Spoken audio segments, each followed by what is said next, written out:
Now, Cluosh will talk about emulating AVR from scratch. Thank you.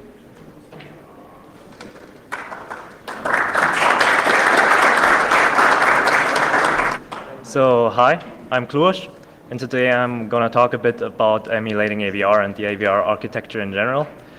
After some technical issues, the presentation looks like this, but I think this will work out.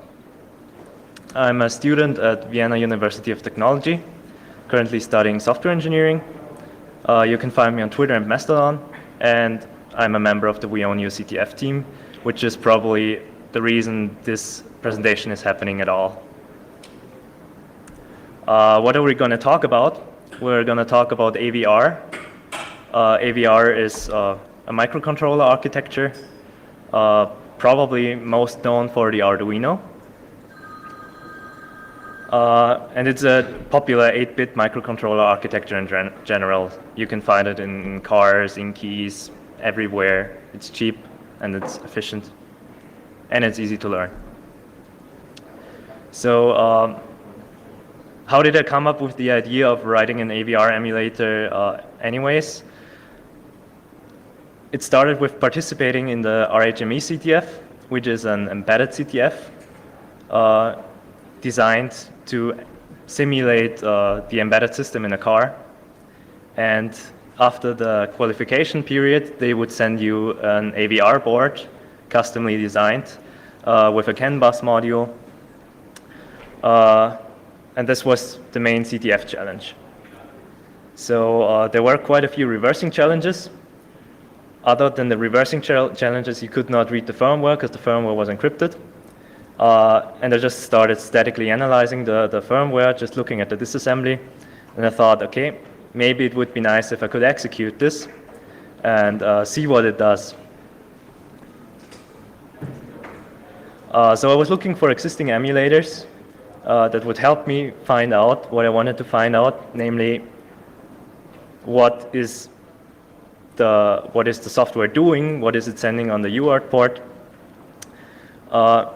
And I was looking at mainly 3 emulators before that. I saw SimulAVR, I saw SimAVR, and I saw Atmel Studio Emulator. The Atmel Studio Emulator did not do what I wanted it to do, because I could not load a firmware image without any symbols into it and just run it. I just couldn't get it to run. It should be theoretically possible to give it an ELF binary with symbols, but it didn't work out. So there was SimulAVR and SimAVR, and SimAVR had more AVR cores implemented, so I chose to go with SimAVR. And I looked at the SimAVR repository and figured out I had no idea what I was doing, because unlike usual emulators or debuggers, SimAVR is somewhat hackable. This means you'll have to actually write code to get it running. But I didn't understand what I needed to do because I didn't understand the underlying architecture.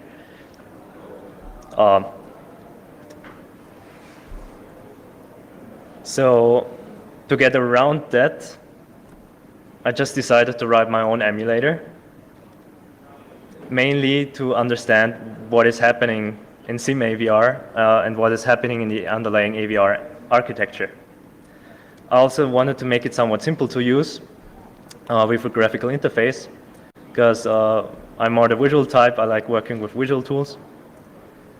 And I just wanted to run a binary, firmware binary, and see what it does. And that was the birth hour of AVRS, which is my bird feeder. So I'm roughly going to talk about 4 points. I'm going to talk about the general architecture, or architecture which stays the same across AVR cores.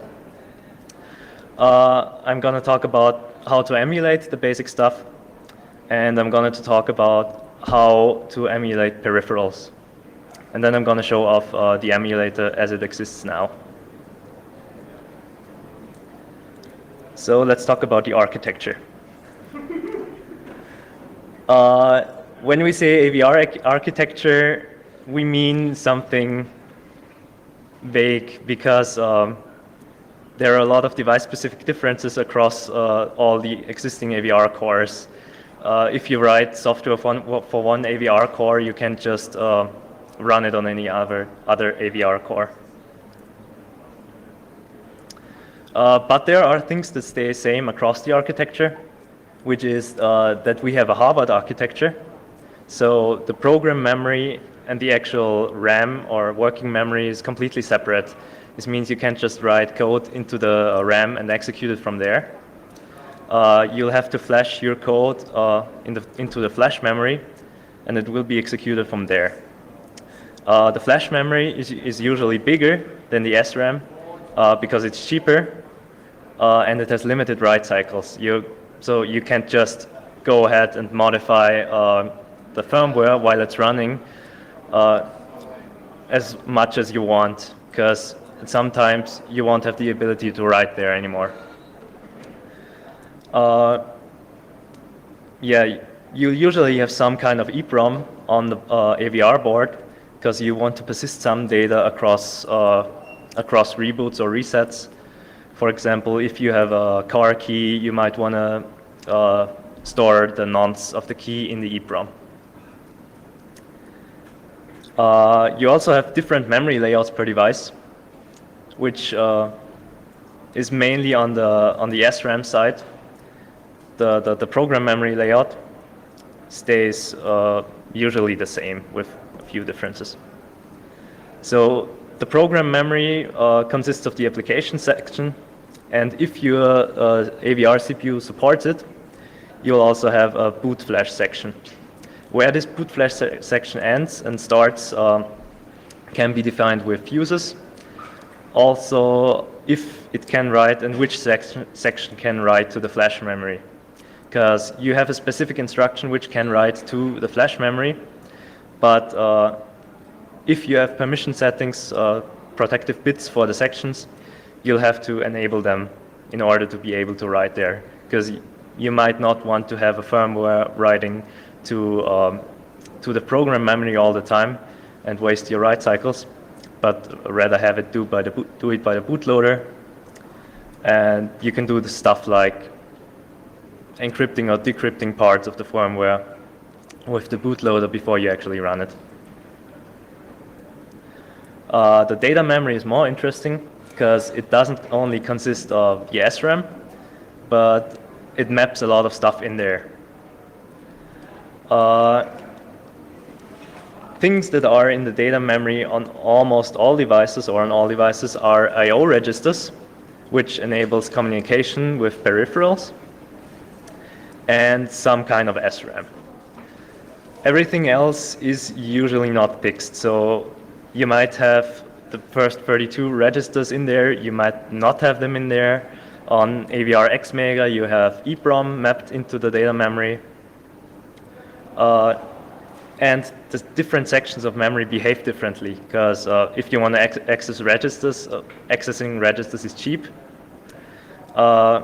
Accessing I/O register comes with side effects, meaning if you write to an I/O register, you'll trigger some side effects, and if you read from an I/O register, you're not going to get the same result, or not always going to get the same result back.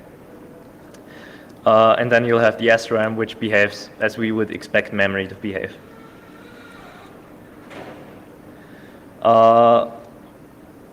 What else is there? You'll have interrupts. Interrupts are used for communication with devices, mainly in situations when you don't want to waste processor cycles waiting on some event to happen. This way you can, for example, put your AVR CPU into sleep mode and just wait for an UART interrupt to happen, signaling, okay, you got some data there, you can now read it. You can also do timing stuff. For example, trigger a timing interrupt every other second and perform some actions there. Then there's the instruction set, which stays mostly the same across cores. For the instruction set, you have to think of the program memory. An instruction is 2 bytes long, and this is the word size for instructions. Then you have registers, which store bytes. Each register can store 1 byte, and you have 32 of them. And you have pointer registers which can access memory with 2 bytes again. And the way those pointer registers work is they're just aliases for 2 other registers. In this case, the registers from 27 to 31, which will be addressed as X, Y, or Z in disassembly. This is a piece from a firmware binary. And here we can see a few things about the instruction set. On the left side, you can see the actual bytes in the instruction from the instruction stream. And you might note I said instructions are 2 bytes, but it's actually a variable length instruction set. You can have 1-word instructions or 2-word instructions. The 2-word instructions are rare. You have four of them. You have a long jump, you have a long call, and you have store to data memory and load from data memory. Because of the 2-word instruction size and the addressing working with word size in program memory, you can't jump into the middle of an instruction like you can do on x86 and just obfuscate it, but you can jump into the middle of a long instruction. So you could potentially hide data in a call or in a jump, which you might want to disassemble the second part of the instruction additionally, so you can maybe see if there's some data hidden. What else can we see here? We see that we have to load memory into the registers first. So we have a load store instruction. We can't just address memory with every instruction we have, like on x86. We'll have to actually load it into the registers, work with it, and then store it back to the registers, which makes it relatively simple to emulate later on. Since we have those pointer registers, which work with words instead of bytes, we also have some instructions working on words, working on pairs of registers in general. This allows us to efficiently work with the pointer registers. And additional to the long call and the long jump, we have relative jumps and relative calls, which, if you have a device with program memory less than 8 kilobytes, you can use to access all the locations in the program memory without using long calls. And those devices usually won't have the long call instruction anyway. So how would we go about emulating this now?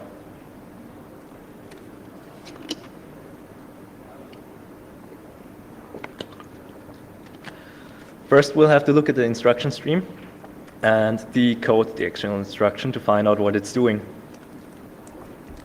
The easiest way for this to work is to have a table or more tables where you can just look up the high byte and look up the low byte. So you'll use the first table to look up the general area of what kind of type the instruction is. And then you'll use a second table to actually decode the instruction. This is a pretty neat way, because if you just decode it in table format, you'll easily find out if you missed an instruction or if you have an error somewhere in your instruction decoder. What does the table actually do for us? Now if we look at this, for example, if we look up an instruction in the instruction manual, we'll get this bit set, and we can apply this to the instruction stream. So we have 2 bytes here from the instruction stream. The instructions are read as words, and the words are read as interpreted as little endian. So even though these are the high 4 bits, those aren't the first 4 bits in the instruction stream. So we can see on the high 4 bits that this is a load immediate instruction, and then we know the instruction has to look like the table here. So we'll have some kind of register. A lot of instructions use 4 bits for registers, which means we can only access 16 registers, and we'll be accessing the high 16 registers. So in this case, there's a 1 in the instruction stream, which means we'll decode it to register 17, because we only have 4 bits for decoding, and we'll have to use the high registers. And then the rest of the instruction bytes is just the value we want to load into the register. Now, SimAVR, for example, now has the decoded instruction and just emulates it. I wanted to store the instruction in some kind of format I could work with, some kind of immediate format. This is just a Rust enumeration, which would be equivalent to a C union with a type tag. Now, when we emulate it, there's really not much more to do than doing what's in the instruction manual. In this case, we'll load the value into the register memory. Of course, there are instructions that are a lot more complicated, like this, to implement. You'll have to handle a lot of bit twiddling, because most arithmetic instructions use a half carry bit and a carry bit, and on most computers you can't directly access this information, so you'll have to perform the bit combinations yourself to get the flags and set it in the status register. Another important thing is, depending on how much program memory you have available, the size of the program counter changes. This means you'll have different behavior for stack instructions like call and return. So if it's enough, you can use 2 bytes for the program counter, but if you have a lot of program memory, you'll have to use 3 bytes. And you have to think of that when you use a call or a return instruction. Also, we have different instruction sets for different devices, which isn't that much of a problem, because usually if you have another device, it's just missing a few instructions from the instruction set, and those simply won't be executed. But in the case of an AVR Tiny, in the AVR Tiny 10, a few instructions have been removed, and at the place where those instructions were in the opcode space, there have been added a few other instructions. So you'll have to make some kind of exceptions for this. And yeah, the memory map, since you'll have to access the status register for storing some data during emulation, and the status register is in I/O space, you'll have to make sure to know if the registers are memory mapped or not, because the registers would be the first 32 addresses in the memory space if they are mapped, and then is the I/O space. But if the registers are missing, the I/O addresses shift by 32. So you'll have to take care of that too. Interrupt emulation isn't too bad either. Since most of the stuff is handled by the interrupt handler itself, you'll just have to set the program counter to the address of the interrupt vector, only if the global interrupt flag is set and if the interrupt is enabled in the corresponding bit for the interrupt.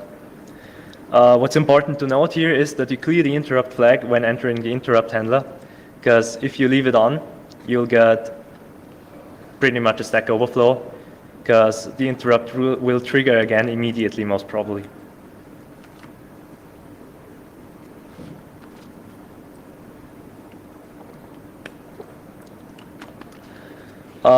You'll also need some kind of logical clock, at least.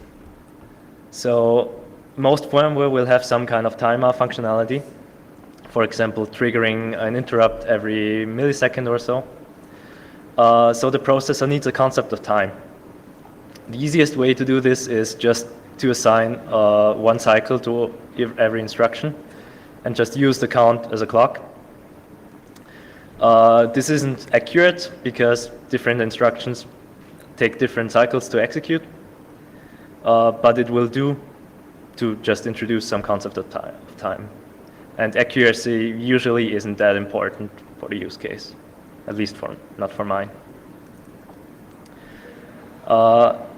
Where can you find all this information? Usually you'll just have to look it up in a data sheet. If you now want to go ahead and implement all the AVR cores, reading the data sheets is a bit bothersome, and you can pull most of the information that's on the data sheet and that's important for you out of so-called PEC files from Atmel, which are just XML descriptions of what would otherwise be listed in the data sheet.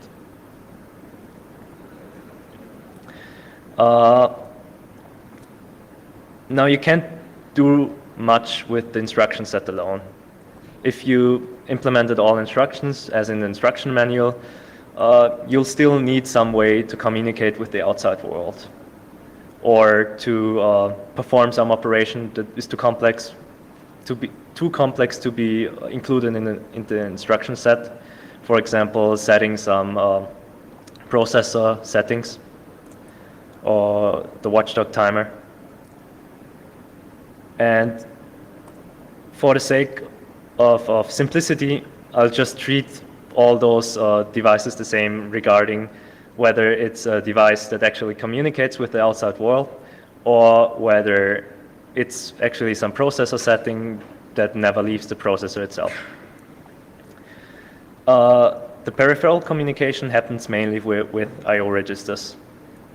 This means you control the peripherals by writing to it or reading from it. As an example, I'll give a quick overview what you would need to emulate basic UART on the AVR side. We only care about the UART on the AVR side because on my case, which is reverse engineering AVR firmware, I just want to see what is being sent, and I won't actually send it to a terminal emulator. So I won't have to implement the actual UART protocol, but just how it behaves on the AVR side.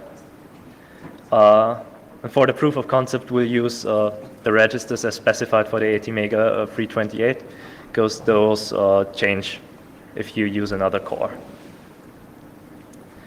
So we have a few registers specific to UART. We have 3 control registers, 2 registers to set the baud rate, and 1 data register where we store the data we want to send, and the data we want to receive is being written there. We don't need 2 or 3 control registers for a basic UART implementation, and we won't need the baud rate setting because we won't send it anywhere. We're just going to dump the values. We might need the second control register, which enables or disables the interrupts, but for the sake of simplicity, we're just going to do it without the interrupts. Now, how would you go about implementing a peripheral? My usual process is I monitor what is the firmware actually doing, how it is communicating with the I/O ports, dump the trace of the communication, and look up in the data sheet what the communication means. Usually, it would be enough if you just go ahead and read the data sheet, but I personally think the process of tracing it and then looking it up in the data sheet is a bit faster and makes it a bit clearer to understand how it works. So the UART control register A is composed of a few bits, where we only need 3 for now. The rest is parity our parity errors we won't need to check because we won't actually send anything. And we can concentrate on the receive complete flag, the transmit complete flag, and the data register empty flag. Receive complete and transmit complete is pretty straightforward. If we're done sending something, the transmit complete flag is set, and if we have received something, the receive complete flag is set. The data register empty flag is relevant for sending data, transmitting, because we're only able to push data into the data register if the data register is actually empty. So if the data register empty flag is not set, meaning there is some data in the data register, we can write there, but it will just be ignored. And the emulator has to deal with this and think about this. So you can't just replace the value every time you write to it. So how would we go about sending? We wait till the data register is empty. We write to the data register, and then our emulator goes ahead and takes the value from the data register and does something with it. In my case, I'm just dumping it to standard out. You could essentially implement the whole emulator terminal on top of it and use the actual UART protocol to send the values. And once we've dealt with the data in the data register, we'll have to set the data register empty flag and the transmission complete flag. Of course, this isn't equivalent if you would actually implement the actual UART protocol. But since we're just dumping the values, we can treat the data register empty and the transmission complete as somewhat equivalent. So what about reading?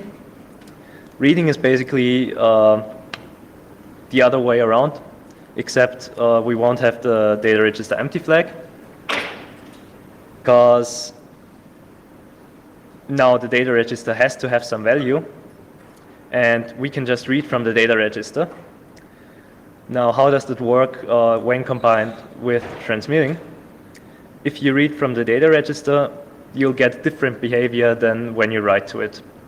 Meaning, if you read from the data register, it will trigger an internal read queue, give you the top of the read queue, and move the read queue one along. And if you write to it, a whole other code will be executed. So you can use it both ways. You'll just have to remember how, and you'll have to emulate it. Just busy waiting for the receive complete flag to be set would not be very smart. So you can put the UART controller to sleep and then wait for the interrupt to be triggered. So yeah, what would you need to implement peripherals in general? As I said, you would need to monitor how the communication is occurring. You would have to look it up in a data sheet. But on the emulator side, it's important to track the memory access. Because if you don't track the memory access, you won't have any way to know if an I/O register has been accessed or not.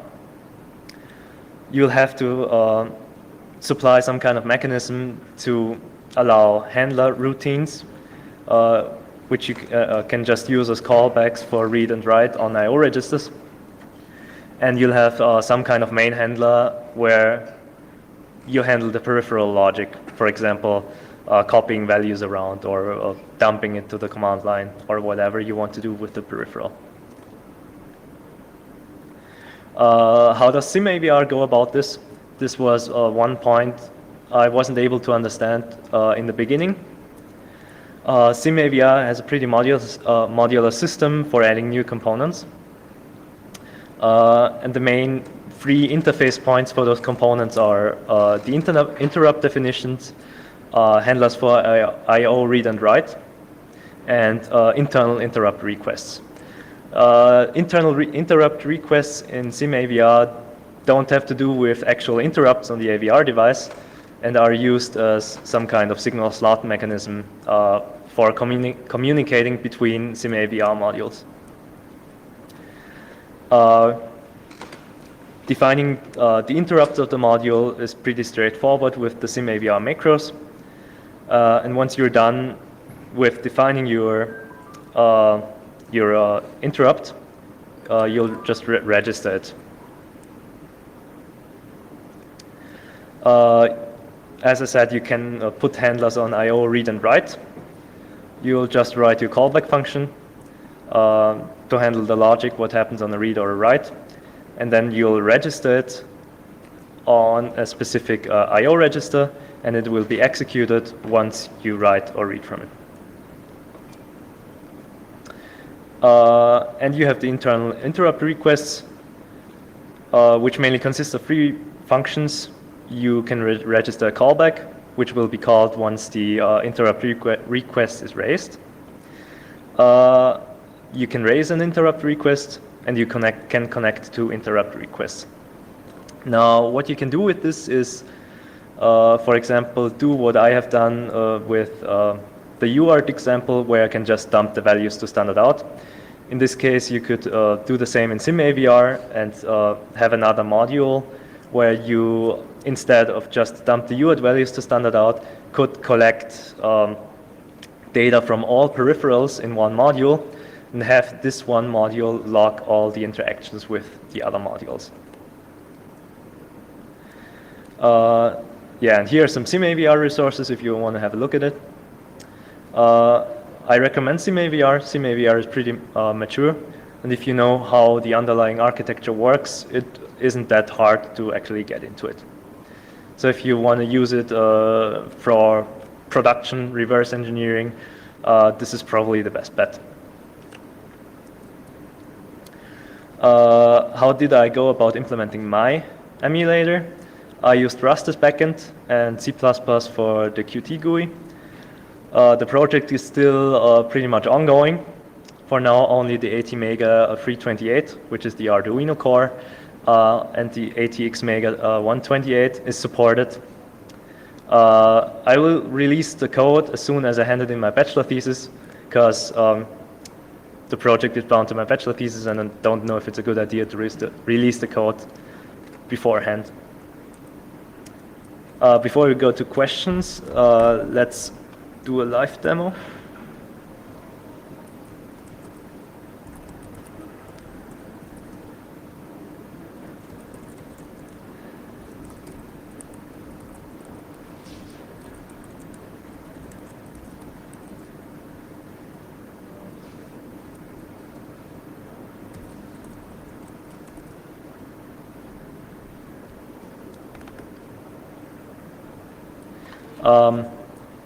So we have some firmware, which is actually a small reverse engineering crack me a friend of mine wrote.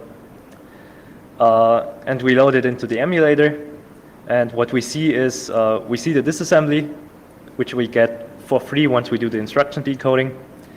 And once we actually start the emulator, we'll get a trace of the instructions being executed. While the execution is happening, the functions will be recorded. Every time a function call is being taken, the function will be listed in the function overview. So we get function detection for free in dynamic analysis. And on the right-hand side, we can see a memory heap map, which is the I/O memory and the SRAM. So let's just start it up.